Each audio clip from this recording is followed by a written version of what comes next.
Hello Pisces, thank you very much for tuning into this week's read. For the main part of the read, I am using Morgan Greer Tarot. I'm all about this deck lately. And for the supportive oracle cards, Queen of the Moon Oracle by Stacey DeMarco. Can you actually read her name there? I just like people to be able to see the spelling. That way if you want to look up these people, you can find them. She does have other decks. I know she does. I think she's very talented and does a lot of beautiful work. So, the Morgan Greer is an older deck, so I don't know if you're going to find that one, but you might find things more inspired by it, just to be fair. Okay, what do we got for Pisces? Wait. What do we got going on here?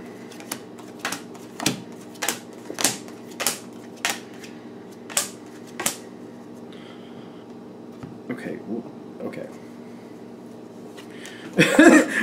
What's going on? Do we like what's going on? Do we not like... Okay, we don't want that. Okay. What are we dealing with? Somebody wants you to really fix things for them. But they need to do it for themselves. That seems very remedial to me. I'm seeing this as the problem. This is the literal problem I'm getting. Because I get that there's an actual problem. Somebody's looking at you as if you have their answers. But you don't. And it's almost kind of like... At best, you could have like some direction on what way to go. But they have to find out their own answers. And I feel like you know that. But... I think it's just something's going into this next level. They're saying be aware of it. I apologize for my Band-Aids. Be aware of it. Somebody's expecting you to have their answers for them. It's making me uncomfortable in the sense of like this happens sometimes to me, and I feel like to most readers, to be fair. You get people that get kind of addicted to you and they just expect you to solve their life, and you're just kind of like, well, I can tell you what I see, I can tell you what kind of it looks like to me, but you gotta, here's the puzzle, you have to put it together. Like, here are the pieces, you gotta decide what you're gonna do with it. I'm not putting that puzzle together, and I couldn't anyway if I wanted to for you. That's your life, you gotta do that. And somebody wants, they just feel like you have their answers. It's driving me nuts. The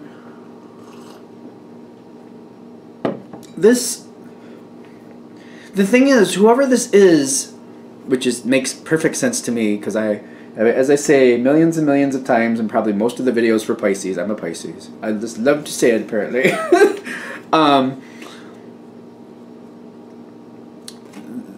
This is where we get in trouble as Pisces.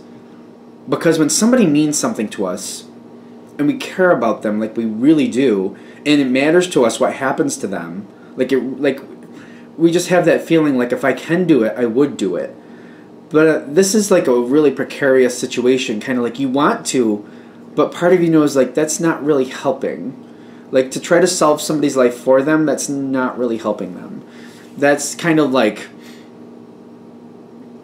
I mean, it's an old adage, and I think I know where it comes from, but it's still valid. It's kind of like giving somebody a piece of meat instead of teaching them how to get their own. You know what I mean? It's the fishing thing. How does that go? Teach a person to fish. They live for a lifetime. If you just give them a fish, though, they're good for that day. I'm saying that wrong. I'm screwing it up, but I think you get the point. Like, if you help them and you just give them the answers, you're giving them food for today. They're good for today. But what happens tomorrow? If you feed them how to make their own food, if you teach them how to make their own food, they can feed themselves, and they won't be dependent like that. Because you won't always be there to solve their mysteries for them. But you want to. Like, that's the thing with Pisces. We get stuck with that. Like, when we really care and we know it's hard for somebody, we want to help them. We want to make it easier for them. Then it becomes it gets a little bit muddy because we're like, well, maybe I can help a little bit. I think that's what sucks us as Pisces in. I'm just going to say that for me. Maybe if I just kind of help a little bit or I help get them started... It's a slippery slope, is what I'm saying. Because you want to. You got the will, and you got the Four of Wands. You really want to help. You really, really, really want to help. This is somebody who means a lot to you. That's the whole thing.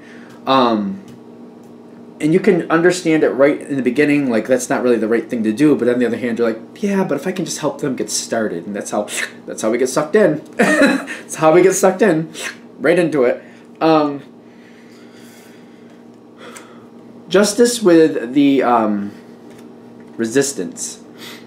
You know it's right not to do their work for them. For some, it's going to be kind of like, there's people having problems, right?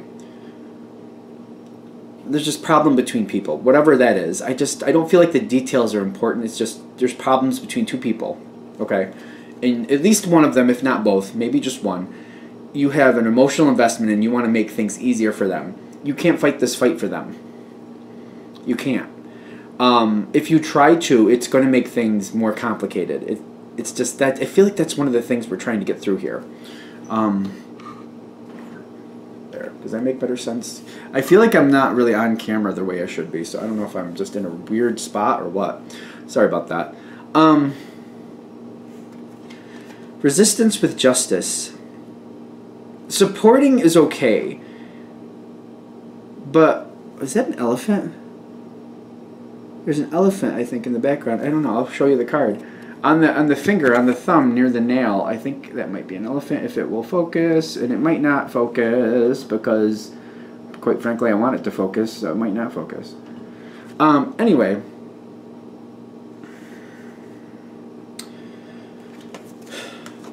Justice comes forward by you supporting but not fighting. You can be there, you can be an emotional support so this person doesn't feel alone. But for example, if they're having a disagreement with somebody and they need to say something, you can be there for emotional support, but you can't initiate or fight the fight for them and expect this to actually work. Now, there's a beginning coming up.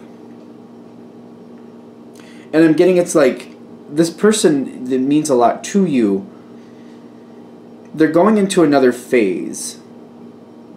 Are we sure? If you can stand together as you're like a supportive energy, and you just let them feel like you're not alone. I'm here. I'll help you where I can. This is very good. But like whatever, like this moment seems to be moving forward. Like you seem to be connected a little stronger after this moment. You might already be very strong in this person's life, but whatever the subject matter is that they're having an issue, if you support them, it's going to be like it's going to stay where you're supporting them. Like helping them move forward, giving them ideas, handing them pieces to the puzzle. Like, here's another piece to the puzzle. Do what you want with it. Learn how to create it yourself, but I'll show you what I know. If you're that one where you're trying to do the puzzle for them, though, that's going to go on for a while. This is the beginning, but I'm also getting attraction here. Like, you really want to help this person, though. So I feel like that's what they're saying. That's why this is complicated, because when the moment actually happens, it's going to be like you're going to want to do it for them because you just want it to be easier for them. There is conflict on their side, but it's not with you. It's conflict with others.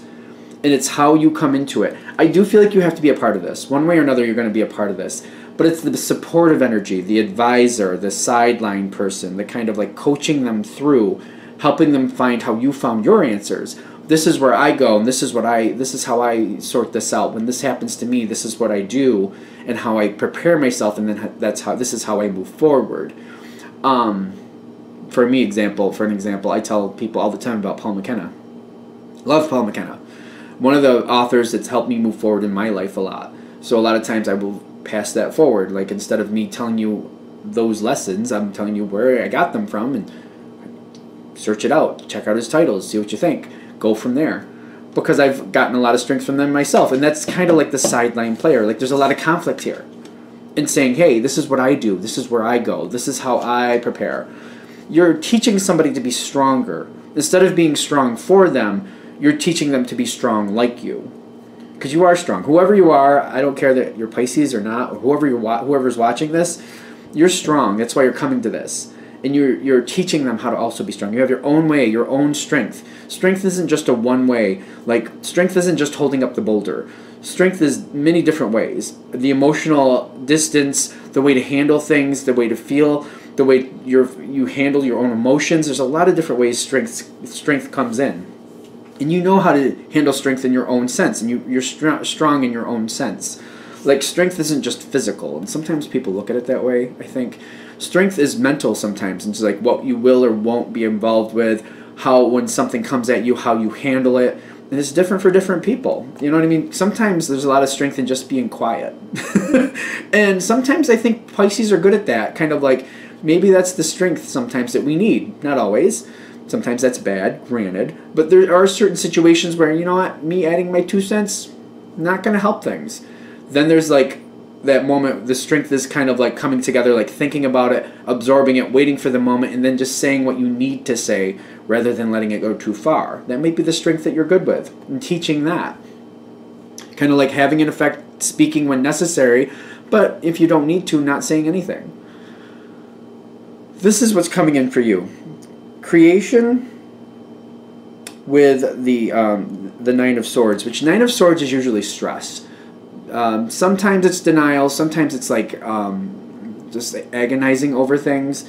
Be careful with the agonizing. The positive energy with the 9 of Swords can be like really understanding your effect. And I feel like people might be like, there's a positive energy with the 9 of Swords. I think so, because if you don't let it hold you down and you don't get mired down in guilt and you wallow, if you don't do that, but you really like connect to the feeling like I'm stressed about this, but you start digging deeper, kind of like, well, I'm stressed about this. Why am I stressed about this? How can I do something with this? Like, for example, you had an argument with somebody. Instead of feeling stressed, like, oh, the next time I see them, I got to deal with them again. Instead of going that route, going, all right, what happened last time that caused that problem? And you might be like, well, there's an obvious reason, and go into that. But more like, all right, how do I prepare myself to not get trapped into these problems again? How do I fortify this situation and prepare myself for it? The stress will still be there, but creating new ways out. You're always creating new ways out for yourself and new ways to deal with things. Kind of like, how do I get around this? How do I deal with this? Do I go right in, or do I go over here and let things settle and then come back in later? Thinking it out. I think of Pisces as patient too. I don't know if that's just because I wasn't when I was younger, so I'm not sure how to really talk about that one, because I feel like there's a patience here that you might have some strength with too, in creating, like, instead of letting things overwhelm you, creating pathways to deal with things a little better, holding to the side, waiting for the right time, then coming back in when things are better and more conducive with the situation. And you might have to teach that too, because I feel like that's a thing with Pisces. Although I wasn't patient when I was younger, so I don't know. I don't know if that's right, because I'm trying to think of other Pisces I know, and my parents were both Pisces. And I think they were patient, but I couldn't tell you for sure, because we were all a very quiet family, so I don't know what to tell you about that. Moving things forward, when this person needs your help, you're teaching them a lot about how you handle them. Here's the patience card. Oh, I'm shooting myself. Oh my goodness. Like, seriously, it's right there in front of me. Why am I using that word? Because it's right there in front of me right here. Teaching patience. Not just like waiting for the sake of waiting, but kind of like, you know, timing it just right, and like stepping out of a situation and realizing there's a little stress with that sometimes, but sometimes you need to hold to the side, let things calm down, or even in other things, not just calm down, but like hold to the side, wait for the opportunity to show itself, and then come forward when the right connection is there, when the right support is there. I do have some situations personally when, you know, when I'm having conflicts with certain people, I just kind of stay to the side. But when I know people are around that are going to support me and not let me get railroaded, I bring things forward, and then I feel like, not that they're going to fight the battle for me, but if somebody tries to step on me or push me around, I got people around me that are not going to let that happen.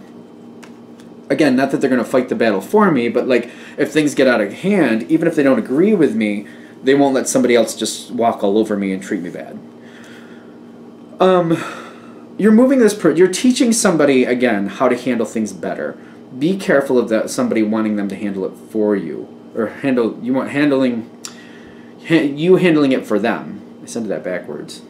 I mean, granted, this is a general read, so it could be flip-flopped, but I feel like somebody wants you to handle something for them. Be careful of the extremes. That's also coming in here. There can be a mix of this. Okay, what are we talking about with that? So in other words,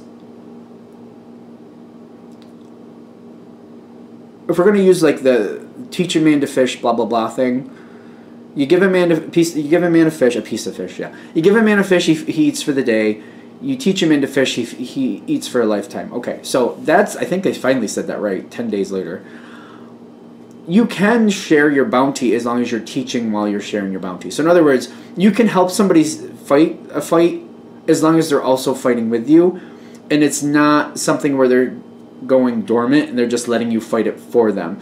So for example, if you're teaching somebody to fish and they're fishing with you and you're like helping them and you're giving them some of your bounty as you're teaching them, that's okay. But just kind of like stepping back and going, I'll tell you how to do it, but I'm not going to do it with you. No, you got to do it. You got to do it all. No, I'll tell you, but I won't do it. You don't have to do that. That's an extreme. As the other way is an extreme as well. I'll just get it for you and here, you eat it. That's also the extreme. Like one or the other is both an extreme. Be careful of extremes. You can fight with them if you need to, as long as they're also actively participating. Also realize they're going to move forward slowly. I'm also getting that. But this energy seems like it builds slowly. So it might be one of those things where, for example, maybe it takes you 3 months to teach this person how to fish. But as long as they're learning every day a little something new, by the end of 3 months, they should know enough to really be self-sufficient. But it could take some time. Like, it doesn't mean this is solved in one day. This could take a period of time. And I feel like that's what we're saying with the Page of Pentacles along with the Abundance. It could take some time before this really works out. It might be like, well, I told them my knowledge. I told them, so they should be done. I should be able to step out of it. You might have to keep teaching them over and over. They might need repetition. Some people, even though they're very sharp, in certain situations, they don't catch on as easy. Like, I'm trying to think of something of a good analogy. Like, there's certain situations like cars. That's a good one. Cars, I don't know what happens. My brother has taught me how to fix brakes a few times in my life. Not in the last 10 years, because I don't do it anymore. And I really didn't then. But he would tell me things, and I would understand it at the time and go, yep, that makes sense. Yep, I know to do that. And then when I come back, I'd forget at least half of it, because it just wouldn't sit in my brain. That would be one of those things where I'd have to constantly would have to tell me, because it just doesn't sit there. Meanwhile, you tell me stuff about, color theory for some reason, or about tarot cards, obviously. That I hear it once, it's there for the rest of my life. So you might have to keep telling this person over and over a couple things, just because whatever they're dealing with, it's just not something that sticks very easily, and they might have to have that repetition. But you're making a difference here. Definitely making a difference. The whole trick is don't fight for them. Fight with them is okay, but don't fight for them. With them is okay. Help them figure it out. Help them learn to do it themselves. All right. I think we're finally there. Thank you for watching. I hope that helps. If you'd like a direct reading from me, shoot me an email, jamesforastral@gmail.com. That's James, the number 4, astral@gmail.com. Thank you.